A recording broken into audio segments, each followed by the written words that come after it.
Mis queridos hermanos, el libro de Hechos, un libro especial que estamos estudiando este trimestre. Y no se olviden, mis hermanos, si desean, mis hermanos, el título para hoy día es El Concilio de Jerusalén, un concilio muy, pero muy importante. Y vamos a estudiar este tema. Y antes de hacerlo, vamos a pedir la bendición del Espíritu Santo. Vamos a orar.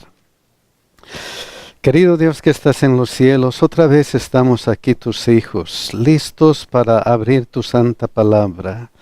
Gracias Señor, porque durante toda la semana hemos sentido tus bendiciones, tu amor, tu bondad, y ahora en tu día santo nos traes aquí a tu casa para abrir tu palabra y estar en comunión contigo. Vamos a estudiar acerca de este tema especial, el Concilio de Jerusalén. Y queremos, Señor, que tu Espíritu Santo nos haga comprender y que como resultado tengamos una decisión de estar siempre contigo y así ayudarnos, Señor, a caminar hacia la vida eterna. Tenemos algunos problemas, necesidades económicas, de trabajo, necesidades de alguna situación, Señor, que nuestros hermanos están pidiendo. Bendice a cada uno, Señor, de acuerdo a tu voluntad.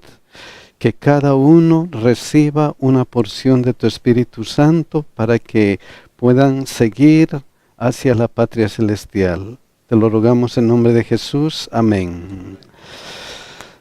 El Concilio de Jerusalén. Miren qué versículo de memoria. Hechos 15:11. Antes, creemos que por la gracia del Señor Jesús seremos salvos de igual modo que ellos. Creemos que por la gracia de Jesús, por su infinito amor, seremos salvos. Seremos salvos. Vamos a empezar nuestra lección con Hechos 14, 26 al 27.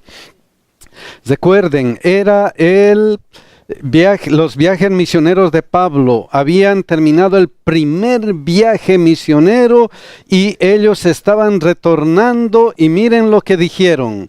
De allí navegaron a Antioquía, desde donde habían sido encomendados a la gracia de Dios para la obra que habían cumplido. Y habiendo llegado y reunido a la iglesia, refirieron cuán grandes cosas había hecho Dios con ellos y cómo había abierto la puerta de la fe a los gentiles. Llegaron contentos, felices, porque el evangelio se estaba propagando. El evangelio había sido escuchado y especialmente había sido abierto para los gentiles. Pero Satanás no está contento. Satanás nunca está contento. Entonces él trae problemas y en esta ocasión trajo un problema serio a la iglesia. Las puertas habían sido a los gentiles y miren lo que pasó. Hechos 15:1.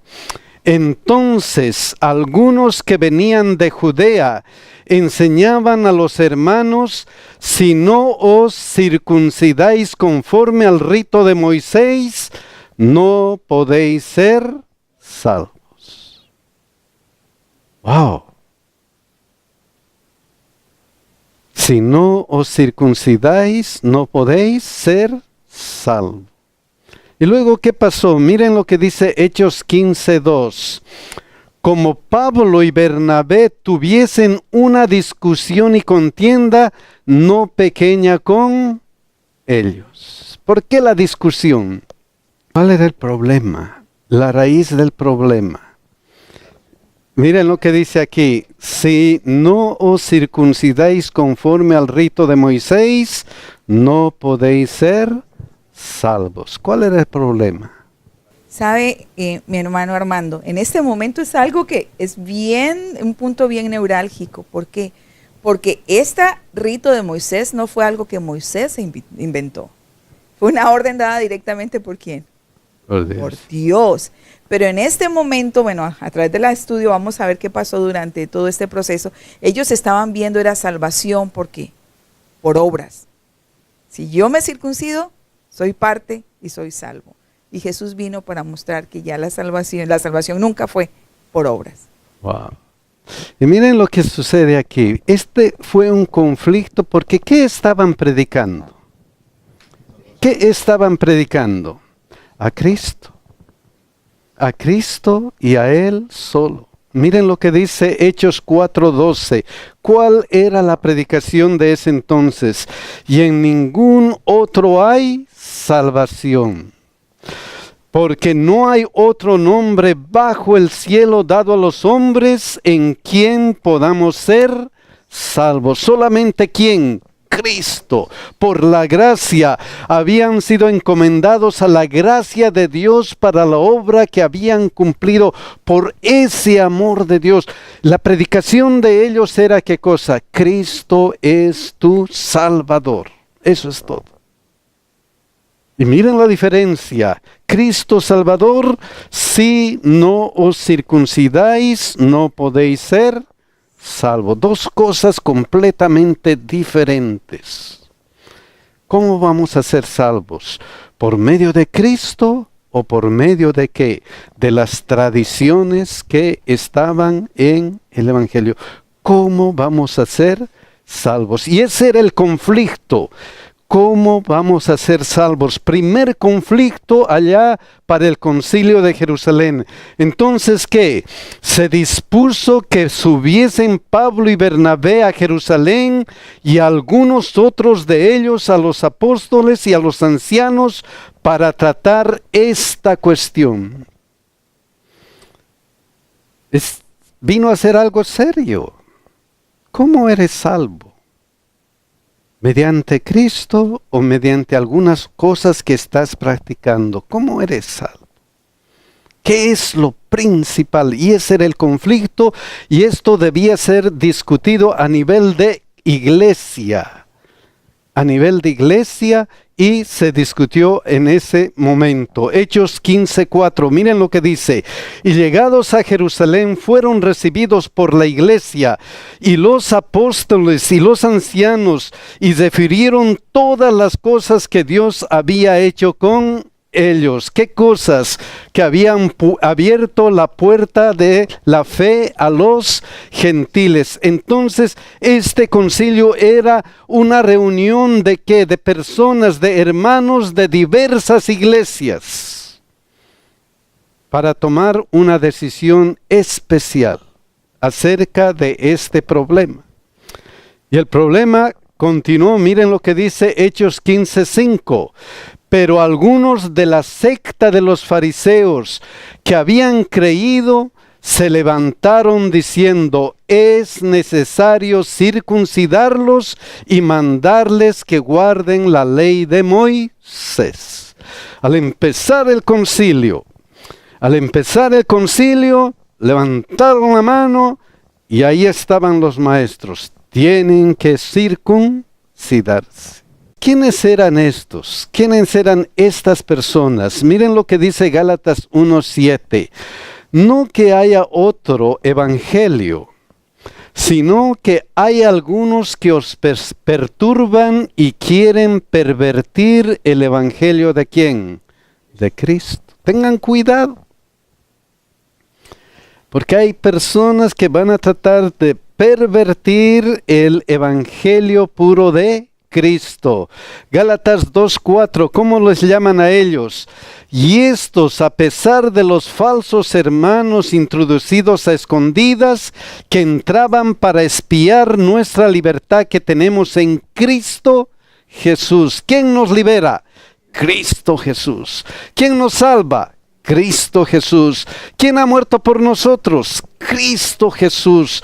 ¿Quién ha dado su sangre para que nosotros podamos ser salvos? Cristo Jesús. Él es el único que nos libera. Y entonces Él dice que entraban para espiar nuestra libertad que tenemos en Cristo Jesús, para reducirnos ¿a qué? A esclavitud. Cuidado con volver a la esclavitud. ¿Quién es tu Salvador? Cristo Jesús. Entonces el problema de aquí, el problema del concilio era: sin circuncisión no hay salvación. Ese era el tema de discusión. Y entre ese tema de discusión está la circuncisión. Y ahora hay un problema aquí serio. Porque la circuncisión fue enviado por ¿quién? Fue mandado por ¿quién? Por Dios.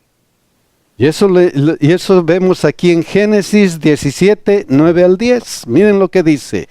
Dijo de nuevo Dios a Abraham: en cuanto a ti guardarás mi pacto, tú y tu descendencia después de ti por sus generaciones.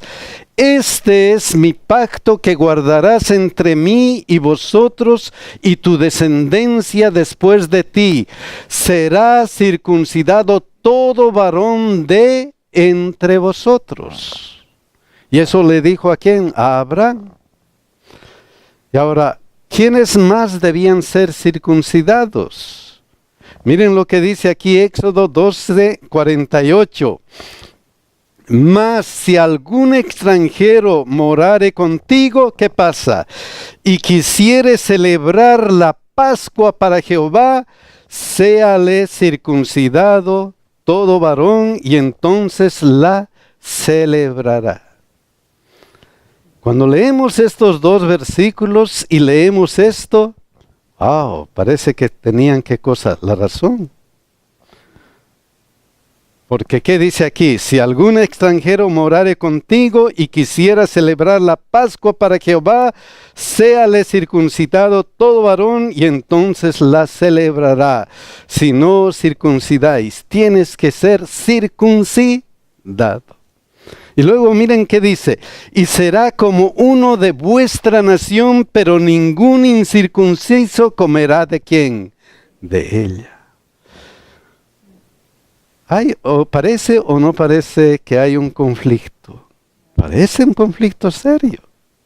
Parece un conflicto serio. Pero aquí la raíz del problema es algo más.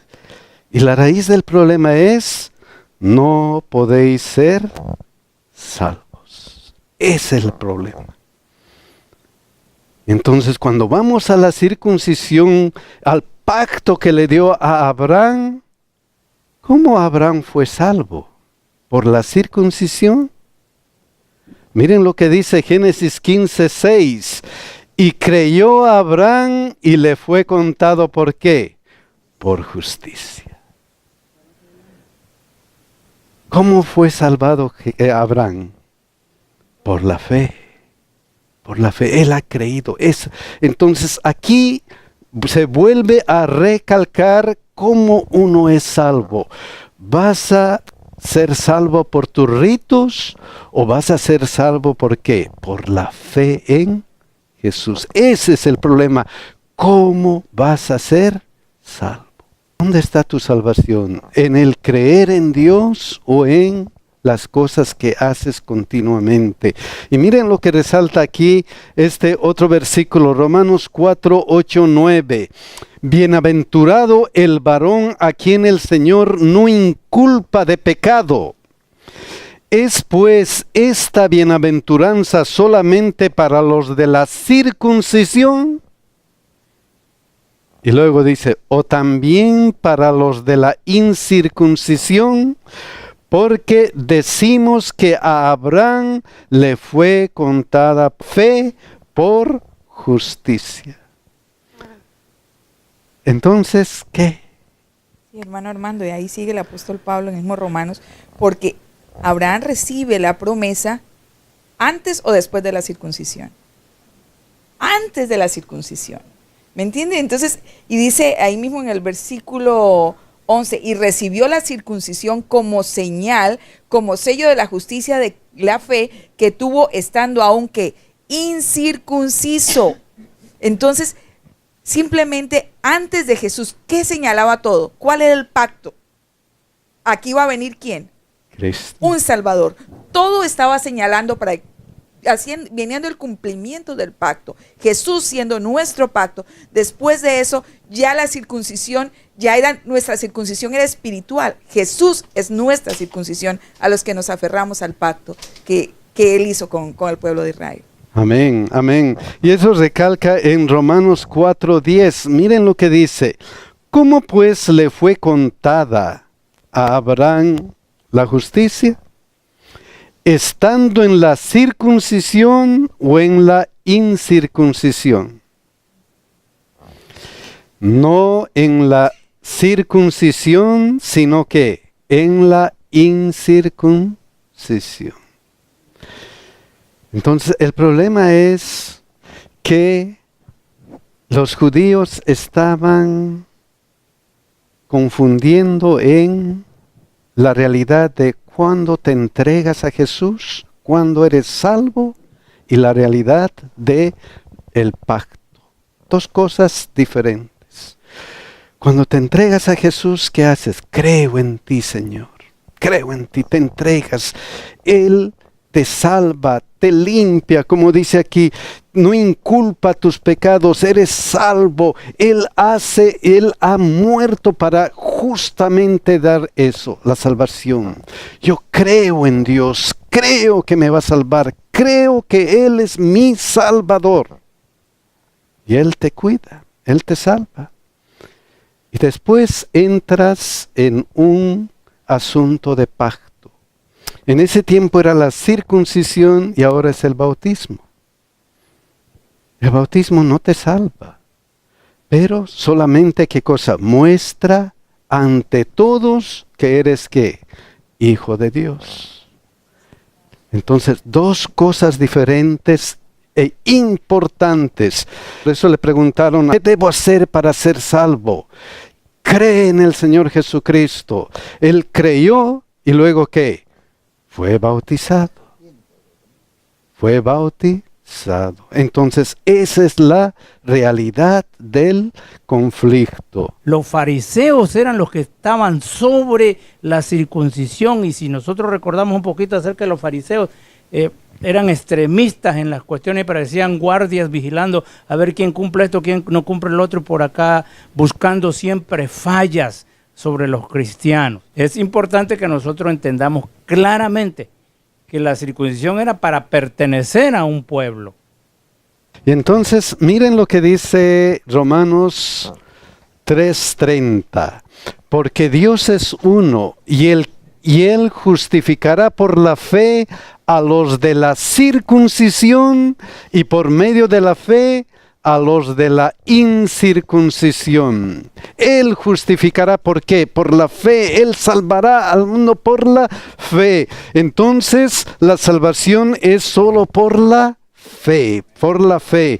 Y miren lo que dice Hechos 15:7, continúa. Y después de mucha discusión, Pedro se levantó y les dijo: varones hermanos, vosotros sabéis cómo ya hace algún tiempo que Dios escogió que los gentiles oyesen por mi boca la palabra del evangelio y creyesen. ¿Quién hizo que oyesen? Dios. ¿Toda la obra es de quién? De Dios. Y miren lo que dice Hechos 15:8-9. Y Dios, que conoce los corazones, les dio testimonio, dándoles el Espíritu Santo lo mismo que a nosotros, y ninguna diferencia hizo entre nosotros y ellos, purificando por la fe sus corazones. ¿Quién estuvo en el pueblo de Israel? ¿Quién estuvo dando estas cosas? Solamente Dios. Toda la obra de la salvación pertenece a ¿quién? A Dios. Miren lo que recalca. Dios les dio testimonio. Dios les dio que el Espíritu Santo. Dios no hizo ninguna diferencia entre nosotros y ellos. Dios purificó por la fe sus corazones. ¿Quién es el que nos ayuda? ¿Quién es el que nos va a llevar a la salvación finalmente? Dios, y nada más que Dios. Por eso Hechos 15:10-11 dice: ahora pues, ¿por qué tentáis a Dios? poniendo sobre la cerviz los discípulos un yugo que ni nuestros padres ni nosotros hemos podido llevar. Antes creemos que por la gracia del Señor Jesús seremos salvos de igual modo que ellos. ¿Por qué vamos a poner problemas? ¿Por qué vamos a hacer conflictos sin motivo? Lo único que vale es que por la gracia de Dios vamos a ser que salvos. Porque de tal manera que amó Dios al mundo, que ha dado a su Hijo unigénito, ¿para qué? Para que todo aquel que en él crea no se pierda, mas tenga vida eterna. La salvación es para todos y nada más que para todos. Luego Hechos 15, 19 y 20, miren lo que dice: por lo cual yo juzgo que no se inquiete a los gentiles que se convierten a Dios, sino que se les escriba que se aparten de las contaminaciones de los ídolos, de fornicación, de ahogado y de sangre. Y luego, ¿qué hicieron? Hechos 15, 22. Entonces pareció bien a los apóstoles y a los ancianos con toda la iglesia elegir de entre ellos varones y enviarlos a Antioquía con Pablo y Bernabé, a Judas que tenía por sobrenombre Barsabás y a Silas, varones principales entre los hermanos. ¿Y cuál era el mensaje? Porque ha parecido bien al Espíritu Santo y a nosotros no imponeros ninguna carga más que estas cosas necesarias. ¿Cuáles son estas cosas necesarias?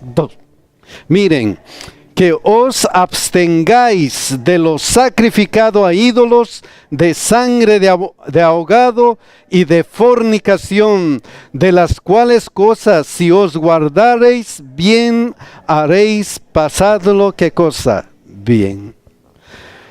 Solamente algunas cosas no tienen que hacer. ¿Qué cosas? Lo sacrificado, ¿a quién? A ídolos y ahogado y de fornicación. Y eso está con lo que dice la palabra de Dios. Miren lo que dice Levíticos 18:30.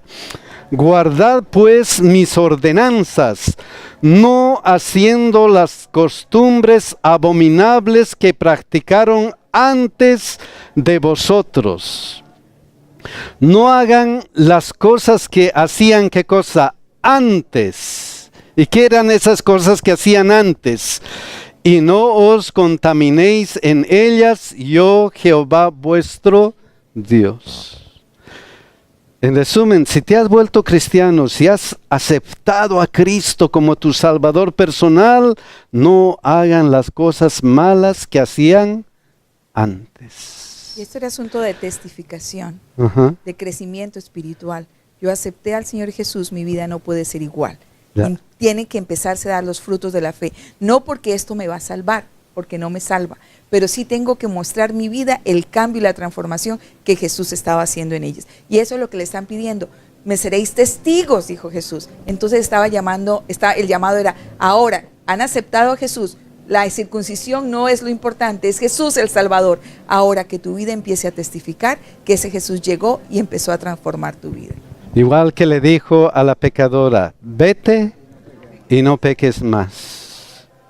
No hagan las cosas de antes, no estén con el paganismo. El problema principal era el paganismo en ese tiempo. No hagan esos problemas. Y miren lo que dice Hechos 15, 30 al 31.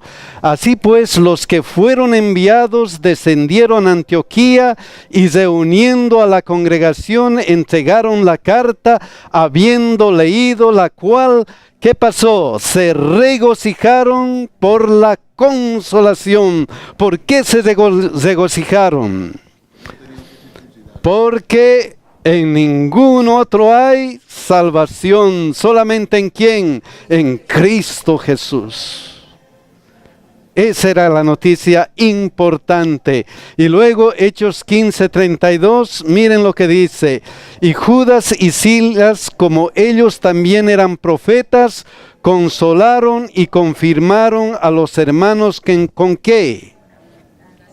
Con abundancia de qué? De las palabras. ¿La palabra de quién? De Dios. Si has aceptado a Cristo Jesús, si has aceptado a Él como tu Salvador personal, entonces tienes que confirmarte que ¿con qué? Con la palabra de Dios. Estudia tu palabra, estudia la palabra de Dios. Qué maravilloso es, hermano, que los gentiles conocieron a Jesús, conocieron al Mesías. En realidad los gentiles vinieron a conocer la palabra del Señor y han dado testimonio. Y nosotros podemos dar testimonio de la palabra de Dios, de Jesús es nuestro único Salvador, que está pronto a venir a esta tierra. Amén. Mis queridos hermanos, ¿quién es nuestro Salvador? Cristo nuestro Salvador. Ojalá que nosotros todos los días nos encontremos con Él y le entreguemos nuestra vida para ser salvos. Que Dios nos bendiga y nos cuide, mis hermanos.